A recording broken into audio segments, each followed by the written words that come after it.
कायदा, जादूटोणा विरोधी कायदा एवढा व्यापक आहे की याच्यामध्ये प्रचार करणे याची व्याख्या करताना असं म्हटलेलं आहे, प्रत्यक्ष किंवा अप्रत्यक्ष स्वरूपातील सहाय्य करणे, अपप्रेरणा देणे, सहभाग किंवा सहकार्य देणे यांचा समावेश होतो.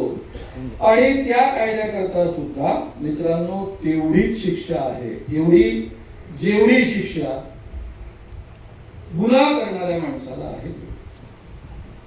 या कायद्यामधलं 10वं 11वं कलम आहे, मी भगवान कृष्णाचा अवतार आहे, शंकराचा अवतार आहे, तू पार्वती होतीस, राधा होती असं समजून जर कोणी लैंगिक संबंध असं सांगून ठेवत असेल, संबंध संमतीनं असो किंवा बिना संमतीनं असो, तो कायद्याने गुन्हा. जर कोणी असा दावा करत असेल की तुला मूल होत आहे असं सांगून, दैवी शक्तीनं मूल होतं असं सांगून, मंत्रशक्तीनं मूल होतं असं सांगून एखाद्या स्त्री सोबत शारीरिक संबंध ठेवत असेल तर तोही कायद्याने गुन्हा आहे. आणि शंकरखराच्या काही केसेस मध्ये याही पद्धतीच्या केसेस आहे असं सांगण्यामधून आलेलं आहे. म्हणजे हेही कलम लागू होतं. 8वं कलम जे आहे भीती दाखवणं तेही लागू होतं.